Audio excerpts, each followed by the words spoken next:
அன்பான ஜோதிட அபிமான்களே, சென்ற முறை கன்னிராசி வரை யார் யார் எப்பொழுது கல்யாணம் திருமணம் ஏற்படும், எப்படிப்பட்ட மனைவி ஐம்பவாள், எந்த திசையிலிருந்து வரன் வரும், எந்த கிழமை நல்லது போன்ற பல தகவல்களை தந்தேன். அதன் பிறகு இன்று துலாம் இந்த ராசிக்காரர்களுக்கு எப்பொழுது திருமணம் நடக்கும் என்று சொல்கிறேன். போக இந்த துலா ராசிக்காரர்களுக்கு வைகாசி அல்லது ஆனி அல்லது ஆவணியில் கல்யாணம் நடக்கும். தமிழ் மாதத்தில் வைகாசி ஆனி ஆவணியில் நடக்கும். அதுமாதிரி திசை எங்கன்னா வடக்கு இருந்து பொண்ணு வரும் அல்லது கிழக்கு இருந்து வரலாம். அதாவது நீங்கள் பிறந்த இடத்துலேருந்து வடக்கு அல்லது கிழக்கு இருந்து வரலாம். நம்ம சூரியன், சந்திரன், செவ்வாய், கேது இந்த 4 பேரும் உங்களுக்கு கல்யாணம் நல்ல உதவி செய்வார்கள். அது மாதிரி தடைபட்டால் கூட நீங்கள் இவங்களுக்கு கும்பிட்டால் கூட போதும். அதே மாதிரி ஞாயிறு, புதன், திங்கக்கிழமை தான் திருமணம் ஏறும். அதுபோக திருமணம் எப்போதுன்னா 6லேருந்து 7 மணி வரை அல்லது 9லேருந்து 10 மணிக்குள்ளே நீங்கள் திருமணத்தை முடிக்கலாம். உங்கள் வரக்கூடிய வரனின் பேர் எப்படி இருக்கும்டா DTSPMI இந்த நாமத்தில் இருக்கு. அதாவது தாமோதர் அல்லது அதே நாம எழுத்தில் வரும். அடுத்ததாக விருச்சிக ராசிக்காரர்களுக்கு வச்சுருக்கேன். விருச்சிக ராசிக்காரர்களுக்கு பதிலாக வைகாசி மாதம் அல்லது ஆனி மாதம் அல்லது கார்த்திகை மாதத்தில் கல்யாணம் நடக்கும்.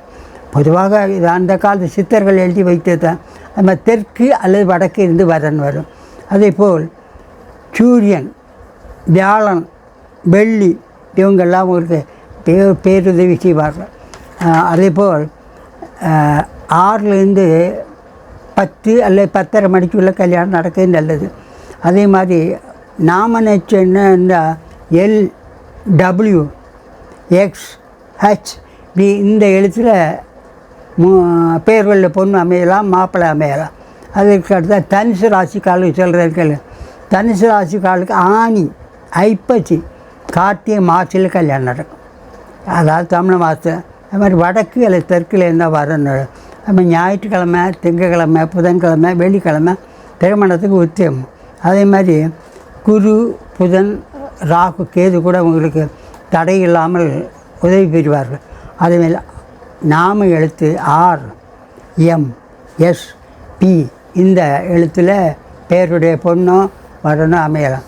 அதன் பிறகு உங்களுக்கு மகர ராசிக்காரருக்கு சொல்கிறேன். மகரத்துக்காருக்கு ஐப்பசி அல்லது கார்த்தி, தை மாசியில் கூட திருமணம் ஏறும்.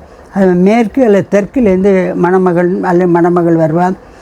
சனி, சந்திரன், செவ்வாய், கேது கூட உங்களுக்கு வேண்டிய உதவி செய்வார்.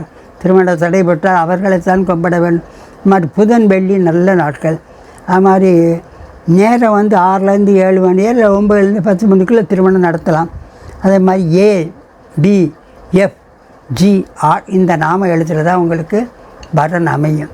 அது மாதிரி கும்ப ராசிக்காரர்களுக்கு ஆனி அல்லது ஆடி மாதம் ஆவணி மாசியில் கூட உங்களுக்கு திருமணம் நடக்கும். அதே மாதிரி திசை மேற்கு அல்லது வடக்கு இருந்து வரன் வரும். அது மாதிரி சூரியன், செவ்வாய், குரு, சனி, ராகு கூட உங்களுக்கு வேண்டிய உதவி செய்வார்கள். மாதிரி கிழமையில் திங்கக்கிழமை, புதன்கிழமை, வியாழன் கல்யாணம் பண்ணலாம். அது மாதிரி 9லேருந்து 10:30 அல்லது 6லேருந்து 7 மணிக்குள்ளே காலையில் நடத்தலாம். CILMT இந்த எழுத்தில் வரன் வரலாம். மாதிரி கும்பம், மீன ராசிக்காரர்களுக்கு திருமணம் எப்படி என்றால் வைகாசி அல்லது ஐப்பசி அல்லது பங்குனியில் கல்யாணம் நடக்கும். வடக்கு அல்லது கிழக்கு இருந்து வரன் வரும். குரு, செவ்வாய், சனி, கேது கூட உங்களுக்கு வேண்டிய உதவி செய்வார். திங்கள் அல்லது புதனில் கூட திருமணம் நடத்தலாம். 6லேருந்து 7 மணி வரை, 9லேருந்து 10 மணி வரை கல்யாணத்தை முடிக்கலாம். அதுக்கு நாம எழுத்து என்னென்னா NRVKQ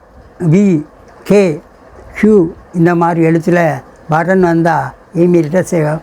ஆக இதெல்லாம் நடைமுறைப்படுத்தி அந்த காலத்து சித்தர்கள் எழுத்து வைத்து தான் நான் கூறுகிறேன். இதை ஃபாலோ பண்ணி நான் சுமங்கலம் சுப நிகழ்ச்சியாக நடக்கும். நன்றி, வணக்கம்.